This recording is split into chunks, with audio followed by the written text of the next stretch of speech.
Mateus capítulo 7, versículos 7 a 12. Estamos caminhando ao longo do Sermão do Monte. Que caminhada tivemos até aqui! Que caminhada ao longo desse sermão, desse que temos chamado o Manifesto do Reino de Deus. Se vocês lembram, nós começamos toda essa caminhada lá nas bem-aventuranças. Logo depois, Jesus entrega a missão aos discípulos que deveriam ser sal, deveriam ser luz, entregando para eles o que era necessário para que eles cumprissem a missão, que é o Evangelho. Já no capítulo 5, no versículo 17, se inicia um grande trecho, um trecho repleto de ensinamentos, onde o fio condutor, até aqui, tem sido uma interpretação correta da lei.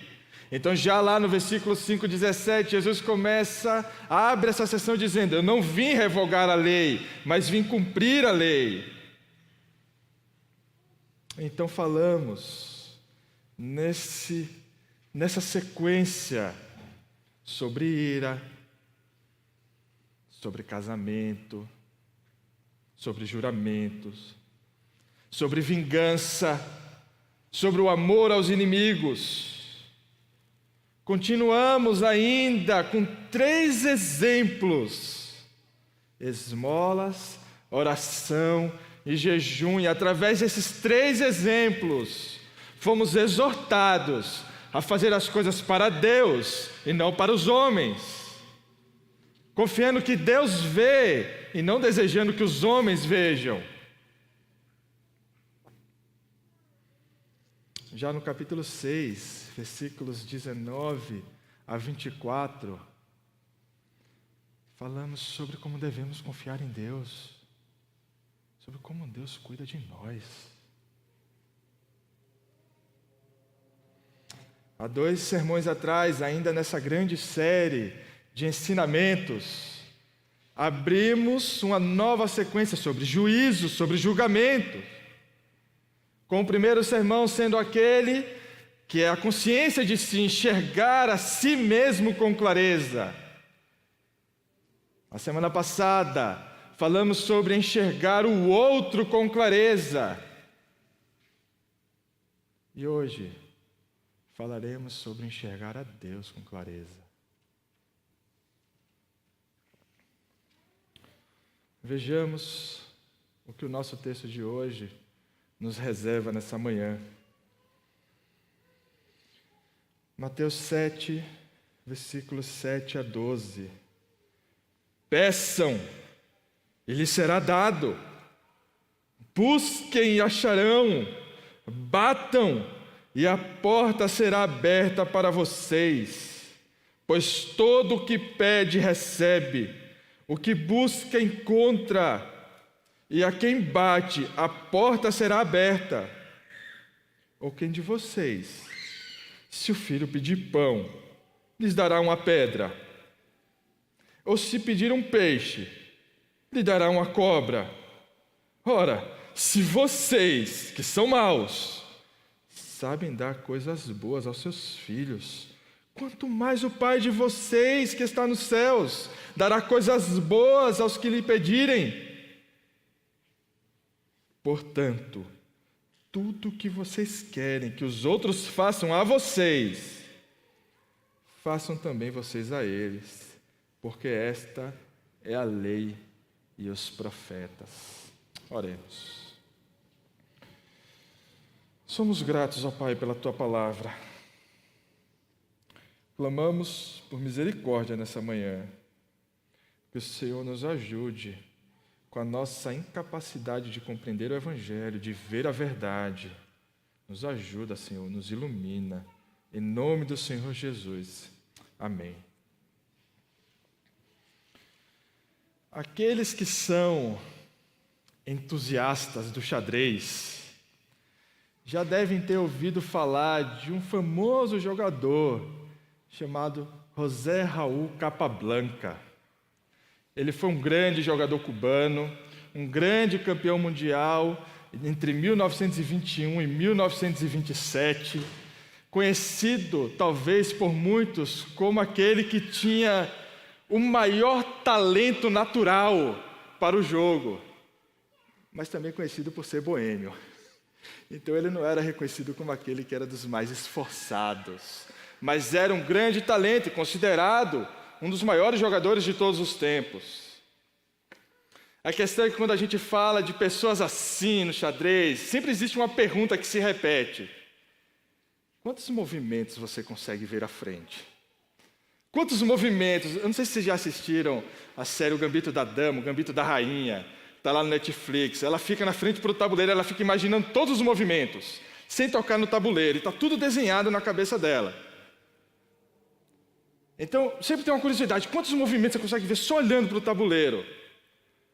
Então, alguns dizem que um grande mestre desse nível pode ver talvez 10, talvez 15 movimentos à frente.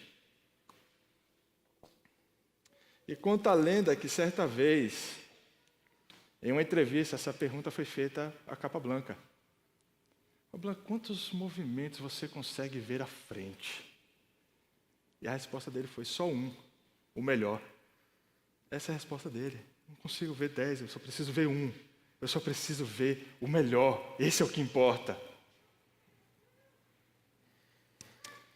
O ponto aqui é que temos uma capacidade indeterminada de perdermos exatamente aquilo que não poderíamos perder.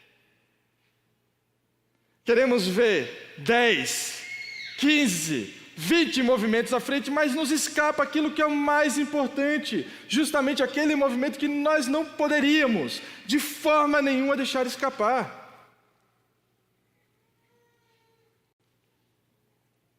E quando perdemos o que é mais importante, nós perdemos tudo. Perdemos tudo. Quando perdemos aquilo que realmente importa, perdemos o significado de tudo. Todas as coisas ficam fora de lugar. Todas as coisas ficam sem ordem. Porque aquilo que é mais importante escapou. O real significado das coisas escapou pelas nossas mãos.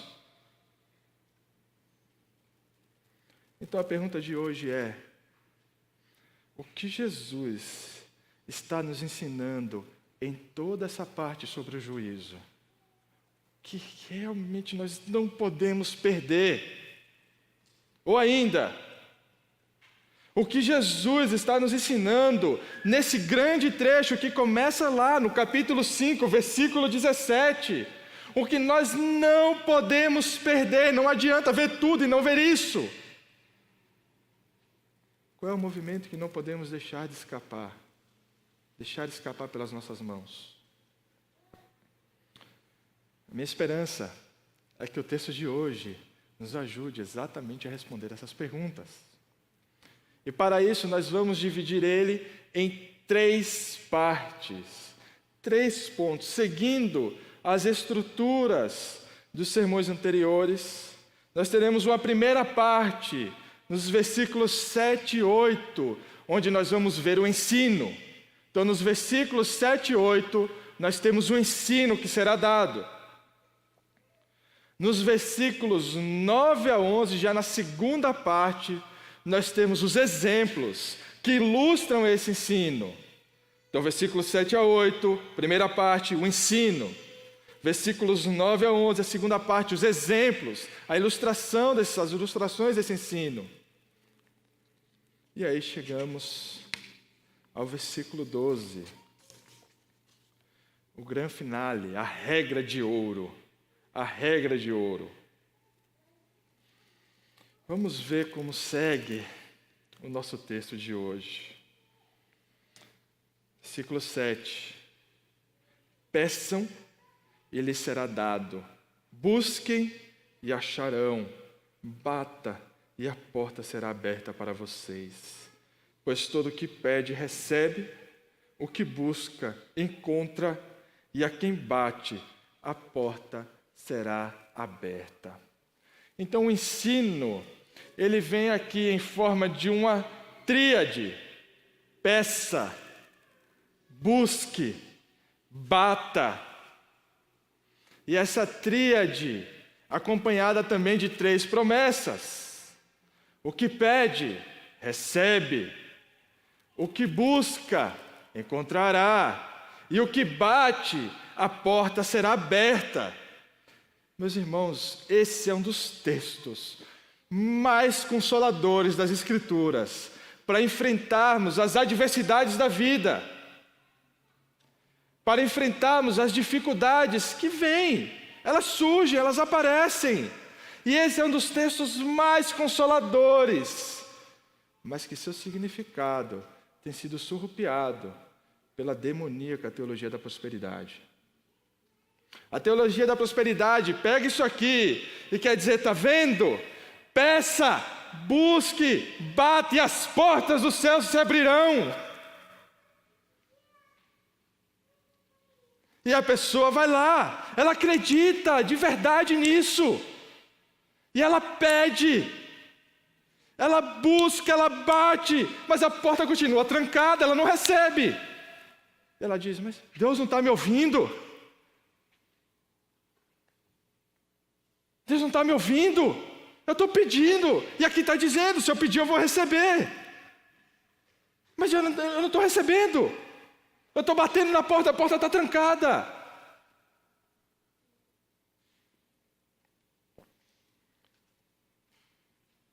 Afinal de contas, peça, busque e bata pelo quê?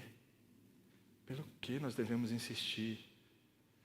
Se você tem acompanhado toda essa série de sermões, você vai perceber como Deus, como Cristo tem lidado aqui com essa questão dos bens materiais.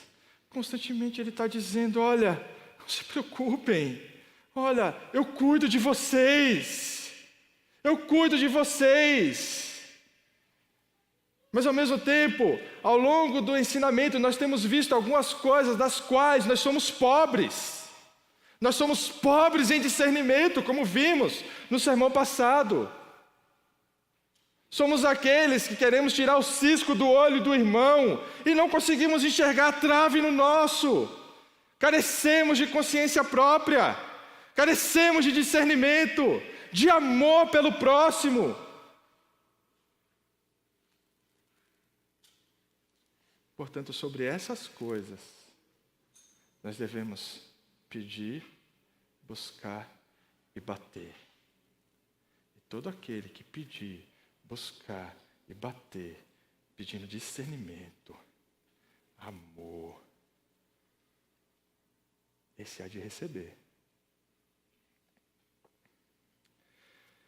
Um cristão pode ser pobre de bens materiais. Esse texto não exclui essa possibilidade de um cristão ser carente e pobre de bens materiais. O que esse texto exclui é a possibilidade de um crente ser pobre espiritualmente diante de um texto como esse, que Deus diz, peça, busque, bata. Um cristão não pode ser pobre espiritualmente. Não pode ser pequeno espiritualmente.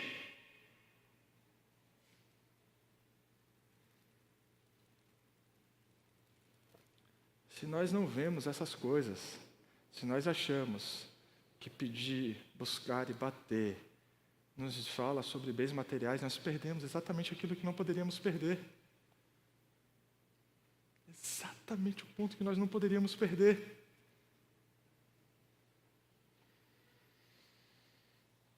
O ensino é claro a respeito dessas coisas, desses bens espirituais, essa riqueza espiritual. Sejam insistentes, batam, as nossas orações são ouvidas por Deus. A nossa insistência, ela é recompensada por Deus. Mas não é porque nós coagimos Deus a fazer aquilo que nós queremos.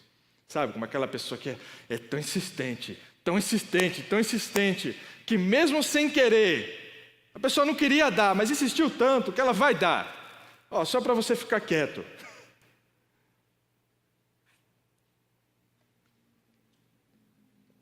não é esse tipo de insistência. A nossa insistência é aquela insistência que tem que dizer: Senhor, para onde eu irei da tua face? A insistência daquele que pede, que busca, que bate, é a insistência daquele que olha para esse mundo e diz: para onde eu irei da tua face, Senhor? É aquele que insiste porque olha, onde eu buscarei vida? Aonde eu buscarei riqueza espiritual? Onde mais?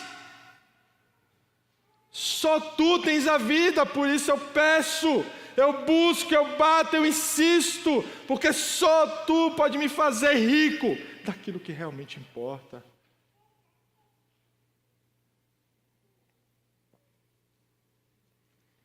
Diante de um coração quebrantado, insistente, persistente por essa riqueza espiritual, o Senhor há de abrir as portas. O Senhor há de conceder tudo aquilo que é necessário para que o seu corpo seja edificado, para que o seu nome seja glorificado e para que o seu reino seja estendido a todos quantos aqueles puderem ouvir.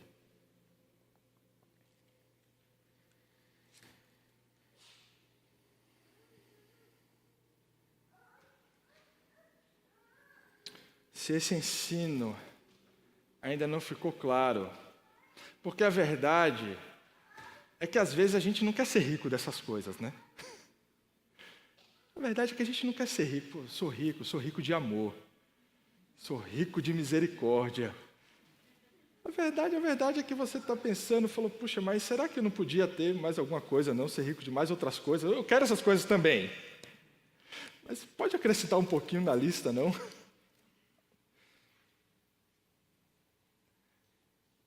Portanto, se esse ensino ainda não ficou claro, se você ainda está lutando com ele, Jesus ele vai dar aqui dois exemplos para explicar o que ele está querendo dizer. E esses dois exemplos, ele vai utilizar duas perguntas retóricas, e elas estão ali nos versículos 9 e 10. Ou, quem de vocês, se o filho pedir pão, dará uma pedra? Ou se pedir um peixe, lhe dará uma cobra? Então perceba que são duas perguntas que, se alguém faz para você, você olha... Isso é óbvio, né? É uma pergunta retórica, uma pergunta que não precisa de resposta. Ninguém, nenhum pai, nenhuma mãe, se o filho lhe pedir um peixe, vai lhe dar uma serpente. Vai dizer: está aqui, filho, seu peixe. Nenhum pai fará isso. Mas é no versículo 11 que vemos os significados dessas perguntas. E Jesus insere mais uma vez aquele que chamamos de argumento a fortiori. Lembram que o Jonas explicou alguns sermões atrás? Como que ele funciona? Qual é a lógica desse argumento? Se isso é assim, imagine isso aqui. Imagine, se isso aqui já é desse jeito, imagine isso aqui. Então, por exemplo, se você tem força para arrancar o galho de uma árvore, imagine para rasgar uma folha de papel. Percebem? Então, se isso já é desse jeito, isso aqui muito mais. E é no versículo 11 que esse argumento é apresentado. Ora, se vocês, que são maus, sabem dar coisas boas aos seus filhos, quanto mais o Pai de vocês que está nos céus dará coisas boas aos que lhe pedirem. Perceberam? Se vocês, Jesus diz, se nós que somos maus, podemos não só dar coisas aos nossos filhos, mas podemos dar coisas boas e desejamos, e damos coisas boas, boas dádivas, sendo maus, sendo corrompidos pelo pecado, lutando todos os dias com nossa incredulidade, lutando todo dia com a nossa falta de discernimento, com a nossa falta de amor. Se nós temos a capacidade ainda assim de dar coisas boas aos nossos filhos, boas dádivas. Quanto mais Deus, meus irmãos. Ou será que você se acha melhor do que Deus? Talvez pudesse até corrigir Deus em alguns momentos, porque Deus não foi tão bondoso. Deus não deu boas coisas. Quem aqui pode levantar a sua mão e dizer que do Senhor recebeu algo ruim da mão do Senhor?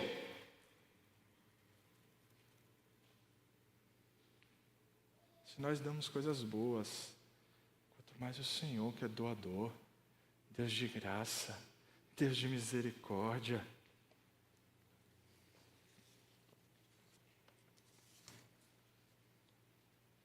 Portanto, peçam, busquem, batam a esse Deus de misericórdia, clamem por graça, clamem, nós temos que buscar, clamem por riquezas espirituais, clamem por um coração quebrantado, clame pela graça de ter consciência de si diante de Deus.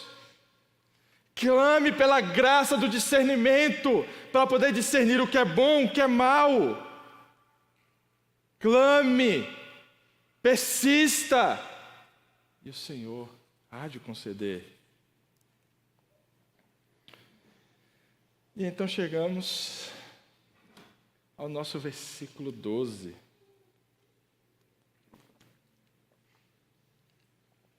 A regra de ouro. A terceira parte do nosso sermão. O texto diz assim: portanto, tudo o que vocês querem que os outros façam a vocês, façam também vocês a eles, porque esta é a lei e os profetas. Esse texto, ele não é a conclusão, esse versículo, não é a conclusão apenas do nosso texto de hoje, mas ele é também a conclusão dos 2 sermões anteriores, onde falamos de enxergar a si mesmo com clareza, enxergar o outro com clareza. E não só isso, ele também é a conclusão dessa grande parte que começa lá no versículo 17. Percebam que no versículo 17, como a gente já falou, Jesus começa dizendo: eu não vim revogar a lei, mas vim para cumprir a lei. Então ele afirma que ele veio para cumprir a lei. E agora, aqui no capítulo 7, versículo 12, nós temos Jesus agora instruindo seus discípulos a eles também cumprirem a lei, dando a eles a regra de ouro. Então ele abre esse trecho com a lei, com o cumprimento da lei, e fecha agora nesse versículo 12 também com o cumprimento da lei, dando a eles a regra de ouro. Sabe aquele movimento que a gente não pode perder? Sabe o que a gente falou no começo? Aquele movimento que não adianta você ver 10, 15 lances, não importa. Se você perdeu esse, acabou. A gente está diante dele. Esse aqui é o movimento que a gente não pode perder. Isso aqui é o que a gente não pode perder de vista. É isso aqui que a gente leu, que deve nortear, por exemplo, os nossos julgamentos. Nós não deveríamos julgar ninguém, fazendo a eles o que a gente não quer que façam conosco. Mas nós deveríamos julgar os outros, fazendo a eles o que gostaríamos que eles fizessem conosco.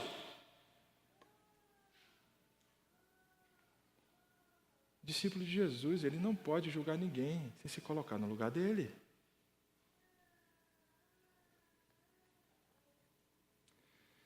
Agora, um detalhe importante é que essa regra de ouro, ela não foi inventada por Jesus.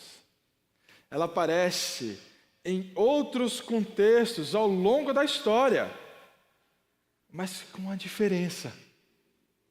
Ela tem uma diferença. Talvez você já tenha ouvido essa regra de ouro, mas é apresentada em um aspecto negativo, dizendo: não façam aos outros o que vocês não querem que eles façam a vocês. Portanto, não façam aos outros. Mas Jesus, ele não fala no sentido negativo.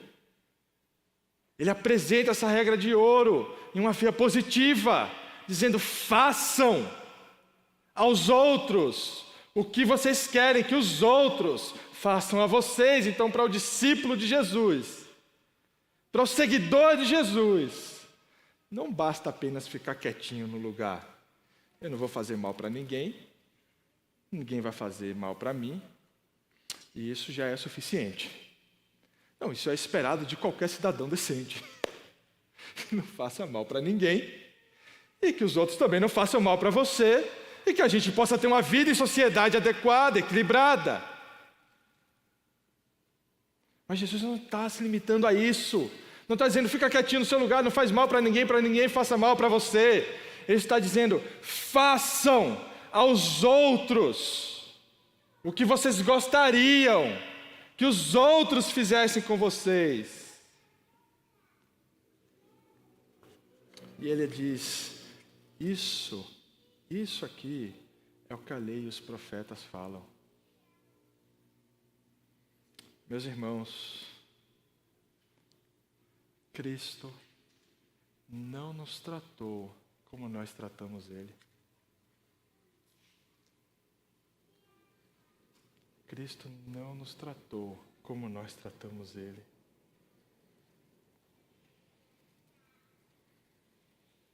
Pelo contrário, Ele faz por cada um de nós, Ele fez por cada um de nós o que nós jamais poderíamos fazer por Ele. Jamais poderíamos fazer por Ele. Jesus não trabalha ao longo do seu ministério, olhando para a gente, dizendo: olha, aqui é olho por olho, dente por dente. Se fosse assim, nenhum de nós estaria aqui essa manhã. Ninguém estaria sentado aqui nessa igreja, nessa manhã.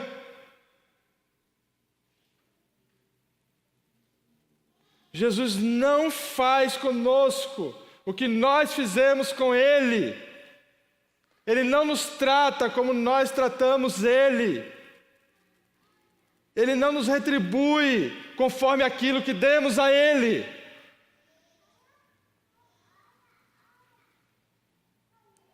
Mesmo sem o tratarmos com amor, Ele nos amou na cruz. Mesmo pecadores como nós, maus, Ele derramou o seu sangue para que nós fôssemos lavados dos nossos pecados.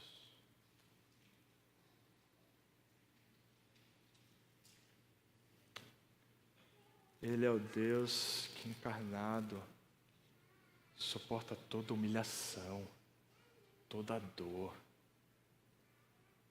toda negação do seu nome, todo desprezo a Ele.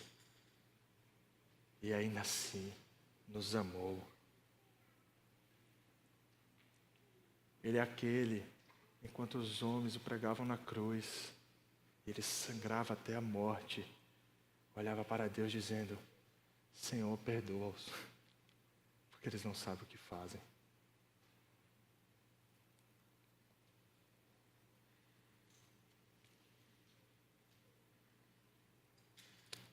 Cristo nos amou, meus irmãos, quando nós não o amamos. E hoje nós só o amamos porque Ele nos amou primeiro. Ele nos tratou, a despeito da nossa miséria, Ele nos tratou como nós deveríamos tratar. Ele nos fez o amar.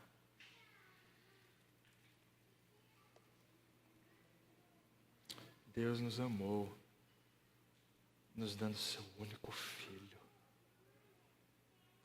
para que você pudesse nessa manhã ouvir essa palavra, para que você nessa manhã pudesse ouvir o Evangelho de Cristo, para que você nessa manhã pudesse ser alimentado pela palavra viva.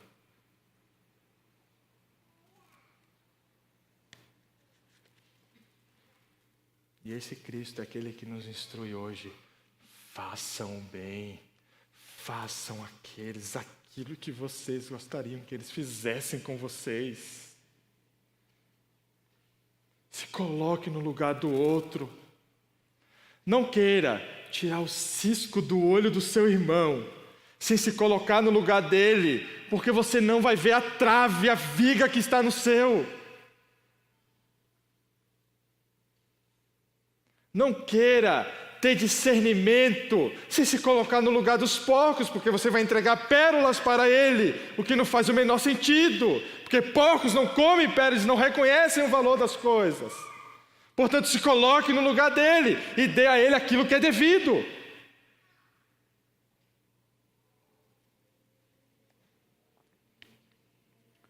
A boa medida da vida cristã, que norteia todo o ensinamento de Jesus, é se coloque no lugar dos outros.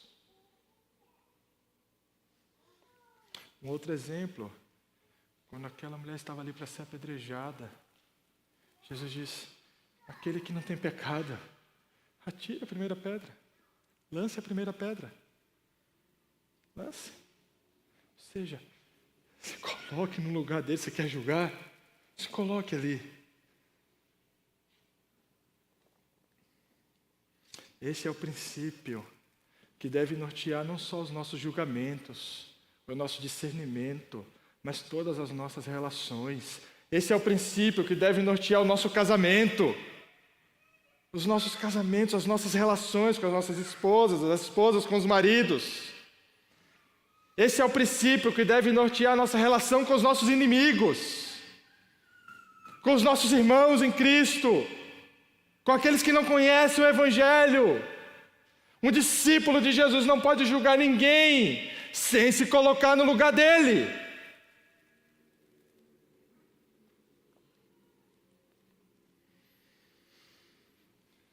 Em resumo, o que Jesus está nos instruindo é: olhem para os outros como eu olho para vocês. Olhem para os outros como eu olho para vocês. E só assim, meus irmãos, e só assim, quando nós olhamos para os outros, conscientes de como Deus olha para nós, como Cristo olha para nós, só assim nós podemos ver Deus com clareza. Só assim nós conseguimos enxergar Deus como aquele que é o doador de toda a bondade, de toda a graça e de toda a misericórdia. E a minha oração nessa manhã é que você, regenerado, alcançado pela graça, veja com clareza a humilhação do sacrifício de Cristo. Que você, regenerado, alcançado pela graça, veja com clareza um Deus que não te trata como você tratou Ele, mas um Deus que no lugar da ira que lhe era devida, lhe concede graça, vida, misericórdia.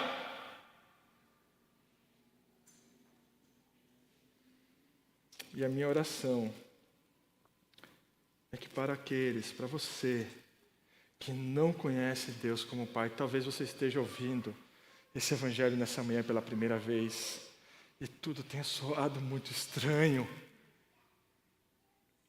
A minha oração é para que você saiba com clareza que Deus não te tratará como você tem tratado Ele hoje. Deus não é como um juiz humano que vai te dar exatamente aquilo que você merece. Ele não vai te tratar como você trata hoje.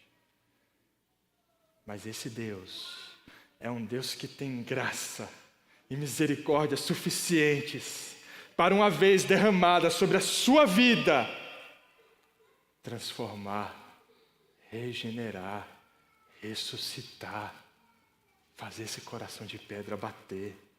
Portanto, clamem.